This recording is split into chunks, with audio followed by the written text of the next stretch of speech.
When you speak, are you identified with your mind, or is it possible to speak and still be present?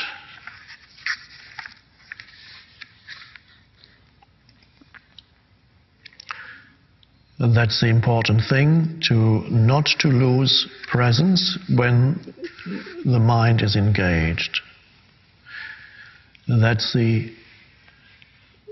There are already a considerable number of people who are able to be present when they sit quietly or are not interacting with others, are in a helpful environment. They can be present. And still not that many who, an increasing number, yes, but not that many yet who can sustain presence even while the mind is engaged. That's the art, and that's what we need to learn. To be present while we're not being disturbed by any challenge is great. That's the wonderful beginning. The next is to bring presence into situations where the mind is engaged. So that you can, yes, the answer to the question, can you speak and be present at the same time? Yes. That is the only way you can say anything that has power or is fresh and new, or any creative insight that comes through the mind. There has to be presence even as you speak, even as you think. So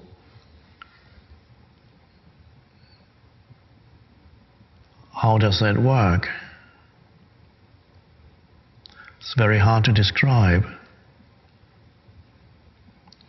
But a good approach to this is to be present when you're listening before you speak. If you can be present while you listen, it's easier to sustain presence when you begin to speak.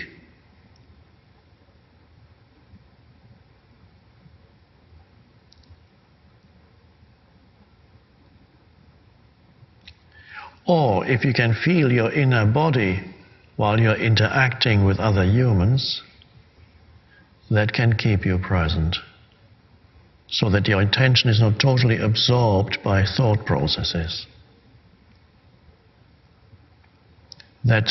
I recommend that highly. So while you're interacting, feel the aliveness in the background, feel aliveness in the body. And if you go deep into the body, there's spaciousness there.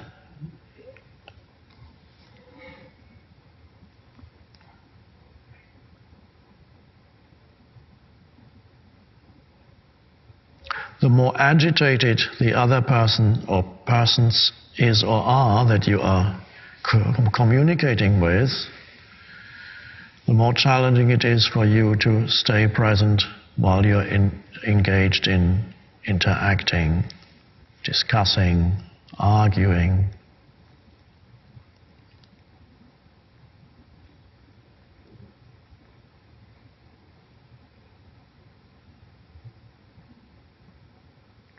Whenever you meet a difficult person, it can be to you as immediately realize, well, here's my spiritual teacher. Because the challenge when you meet a difficult person, difficult really means unconscious, is to stay present while you're listening or speaking to that person.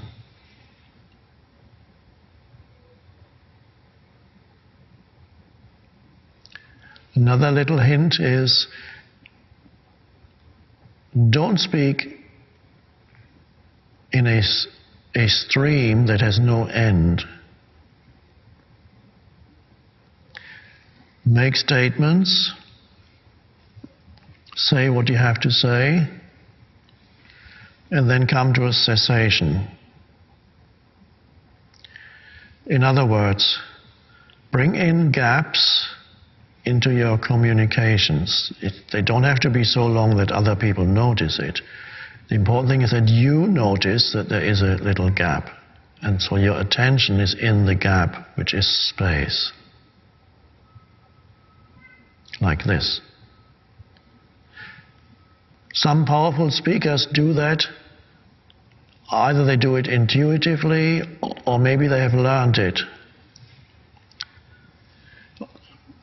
President Obama is a good speaker, very good speaker. If you notice carefully, when he speaks, there's a continuous succession of tiny gaps. You wouldn't notice it unless it's pointed out to you. And that's why he's such a powerful speaker. Is he present while he speaks? Perhaps.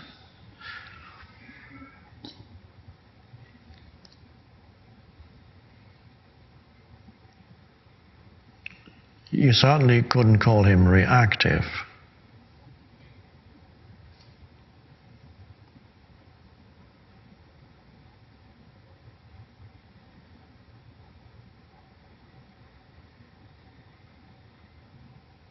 So pay attention to the little gaps in your speaking. Make sure there are some gaps.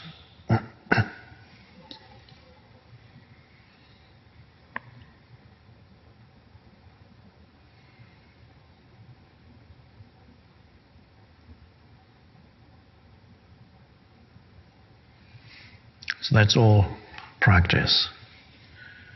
And then it's beautiful. Once you discover this ability of being present while you speak, the whole quality of your words changes. And you're not simply acting out past conditioning of your mind anymore, which is the case when you're not present.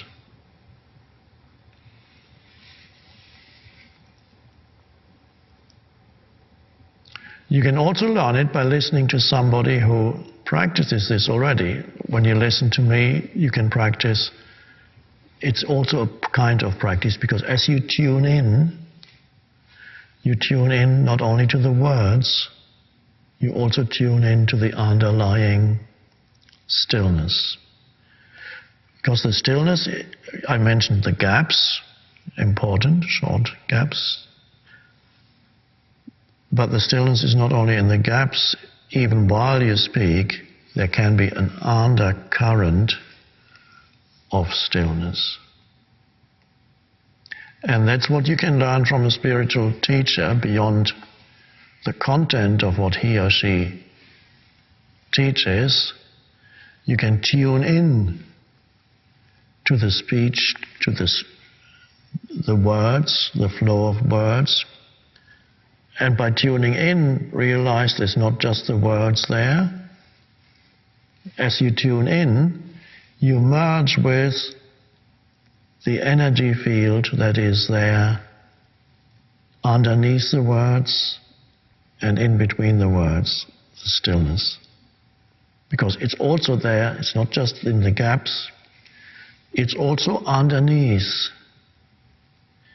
So that's a very different way of speaking than somebody who is totally absorbed by every thought that arises, that then becomes a word, every string of words, strings of thoughts, becoming totally carried along, dragged along with every stream of words that comes.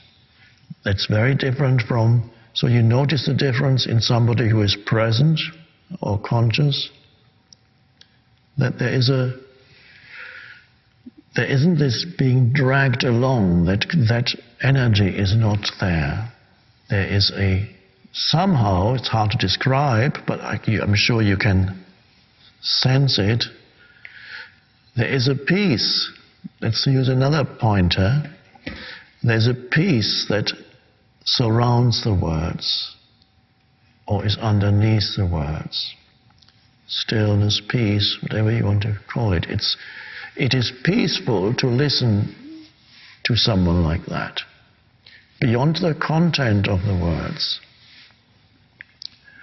But the fact that you are listening and you notice that in yourself means you're tuning in.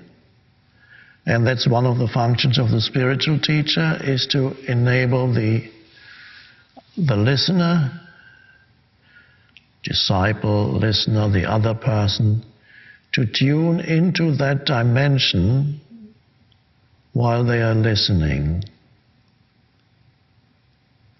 And then that dimension grows in you. That's part of the spiritual teaching. And that has not that much to do with the actual content or meaning of the words. So maybe I could read a newspaper article to you, it might still work. That's a slight exaggeration. But what I'm saying is, with the spiritual teaching, the primary thing is not the words, but the energy field in, around, or underneath the words, out of which the words come. That's what keeps you alive while you listen. And then you notice something in you comes forth and responds and recognizes.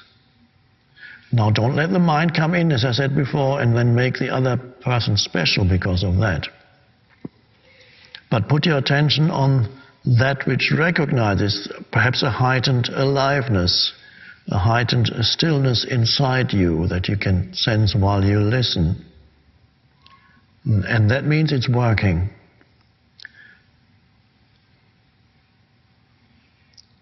So there's always far more than the content of what's being said. I would say it's secondary in spiritual teaching, or whenever you listen to somebody who is present and speaking. So that's something to practice here now and benefit from that.